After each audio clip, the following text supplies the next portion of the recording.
Hi everyone, it's me again. I just thought I would give you a shout out about this week's assignments. Of course, they were posted in course content already, but I just want to give you a rundown of some very important things to remember as you are finishing up your outline and presentation aid this week. So, of course, if you go into course content, you will see the list as to finish your sources, find a variety of sources, remember, and use proper MLA documentation and outline form. So a couple of things to remember. Please use your assignment sheet as a guide to help you to remember all of the requirements for the speech itself. For example, it does say in the assignment sheet that you should have 3 sources that you cite internally and also on a works cited page. Now, as a reminder, when you cite internally on your outlines for my class, I want you to put in your outline exactly how you intend to cite your source verbally in the speech. If you remember, there is a list of things on page 72 in your textbook that will help you to know what all you should say. The title, the author, the date, the medium, and maybe a little bit of a description about the source as well is all important information for you to tell your audience as you give them source material. So make sure you follow that list on page 72 and write into your outline the way that you intend to cite your source. Okay? And on the works cited page, you need to make sure that you are using MLA the 8th edition. Now, in order to help you, remember that there are supplements. If you go to Course Tools and Student Resources, there are some guides there for you on using the 8th edition. I encourage you guys to use Noodle Tools for citing your sources. If the research process is a little bit rusty to you, if you haven't done that for a while, there is a folder full of research guides there to help you as well. So if you click on Noodle Tools for the 8th edition of MLA, this is the website, noodletools.com. If you scroll to the very bottom and over in the left-hand corner, it says Free Tools. If you click on that, then you can click on Noodle Tools Express. Then you just select MLA and the type of source that you are using. For example, many of you will be using websites, okay? So if you click on website and create citation, then it gives you all of these boxes to fill in information. Now, one thing to remember is that most of the time you are not citing an entire website. For example, you won't cite the CDC or Centers for Disease Control, but a specific article that you have found on that website. So to give you an example of what I'm talking about, this site from Everyday Health, the website is Everyday Health, right? But I'm only using information from this article on that website. So I'm going to cite this as the specific page that I am referencing, A Guide to Good Personal Hygiene. And then notice the author is listed, and then the date is at the top of this article. Now, sometimes the author and date will be in different places on the web page, so you might have to scroll around to find that. Sometimes there is no author at all, and so if that's the case, much of the time you will have to just scroll all the way to the very bottom and see, is this, a page that's been edited, for example. Sometimes there will be information at the bottom of the page like that, or it might have copyrighted information, so this is updated currently through 2020, so they have a system of checks and balances to make sure that they're putting good information on this site. So this is one that I would use even if it didn't have an author. But do beware that anytime you are trying to make your works cited entry, if you are missing information, if you don't have information to plug into one of those boxes on Noodle Tools, that should be a red flag to you, and you should ask, should I use this site or not? Now this one, because it's copyrighted, Okay, it has a lot of information there for us. And you could even go to About Us to find out, okay, does this page have a bunch of editors and that kind of thing? And sometimes those people are listed on the About Us page as well. Okay, so if we use the information from this particular website, okay, then I just plug that in. I'm citing a web page from a website, and then I would copy in that URL, and I can just do a right click. And I know you guys can't see this on your screen right now because it's outside of my view here. But I just went in and did a copy paste for that URL. You have to have a URL on any internet site that you put in. Okay. The date of the publication is right at the top, May 20th, 2009. Okay, now again, I'm just going to put in the information that I have. So if it, for example, just said May 2009, then that's all I would put. I wouldn't put a day in at all if I didn't have that information. So you just, for MLA, skip what you don't have. And then the most recent date of access is today. It's incredibly important that if you are using an internet source that does not have a date on it for publication at all and no copyright date at the bottom of the page, that you have a date of access, meaning the day that you found that information. Okay, so if I scroll down, this is an author that I have found on this page, Beth W. Orenstein. So I'm just going to type that in, and what I like about Noodle Tools is that when I click into a box, it'll give me a little eye there, so I can click on that. If I'm unsure of what I need to put in there or how I need to put it in, for example, if I capitalize it or what, it tells me that information. So the article title, remember, from this website was down here, A Guide to Good Personal Hygiene.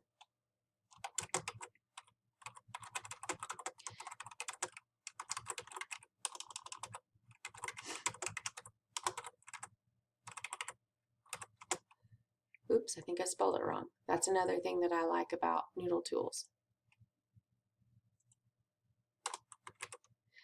Okay, and that part's unnecessary, so I can go by that. Now, the name of the whole website, remember, was Everyday Health. And you'll always want to make sure that you are typing it in appropriately as it is stated on the page. The publisher of the site, sometimes that information is at the top, like if it has an official seal, for example, up here. Sometimes that's at the very bottom of the web page. This is the Everyday Health group. Okay.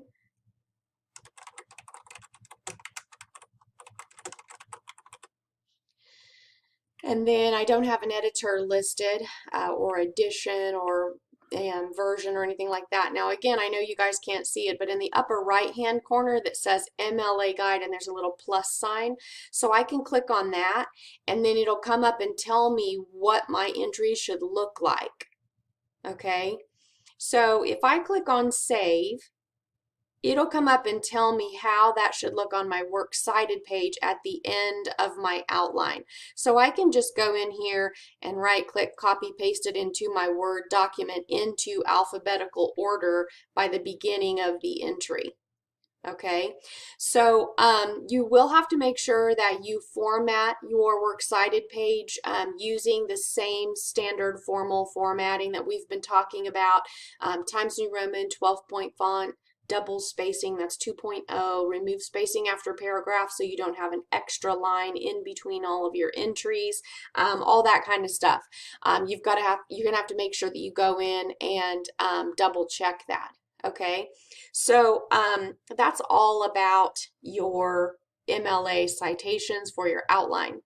The other thing that I wanted to make sure that everybody saw was the outline help folder inside of course tools. I encourage you guys to use this. Please, please, please use this because many of you are missing a bunch of points because you're not setting up your paper correctly. So this formal outline template example, notice it says Word file to use. If you click on that, you can open up a Word document and then go in and just type your stuff into place. This is going to help ensure that you have the correct format and you're not getting points taken off for that. So student name, my name is Jane Smith. See, I just type right over the top of that and your instructor name goes next. You can just delete that. Your class is MWF10 and then just change the date. Okay, so if it's April 2nd, for example, just go in and change it to put your information in. Make sure you have a title centered at the top. Don't just call it informative speech. You know, whatever the content of your outline is. Bicycling for fun.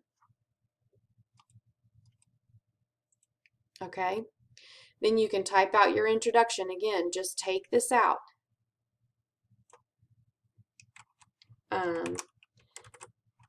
Have you ever wondered blah blah blah? Again, that would be a yes no kind of question, so that would be a no. But you have to have an open-ended question if you're going to start with a question, remember. And then the subject of your speech. Now notice all of these are in here for you and they're formatted for you. Notice I have Roman numerals, then capital letters, then numbers, lowercase letters, and then these are the lowercase Roman numerals. You can just plug in your information there. Now, if I don't have further detail for my subpoints, then I just delete those. Okay? If down here, though, I do have additional information for that supporting detail, I just type it in. Now I have additional detail for that, so I just hit the tab key. Okay? So the tab key is getting me what I need. All right? So please use this. Type out your conclusion, put in your work cited, and then remember your photo credits from your visual aid go here as well. And then you just save it with your name and attach that to course content. Okay?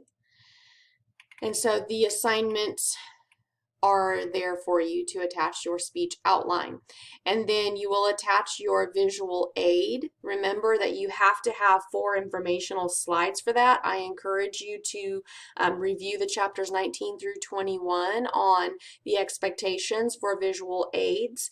And then make sure that you keep in mind that you have separate points for this. You have points dedicated just to the way you build your visual aid, and then you have also points dedicated inside of the speech for how you use that visual aid. And I need to be able to see the visual aid when you do your speech.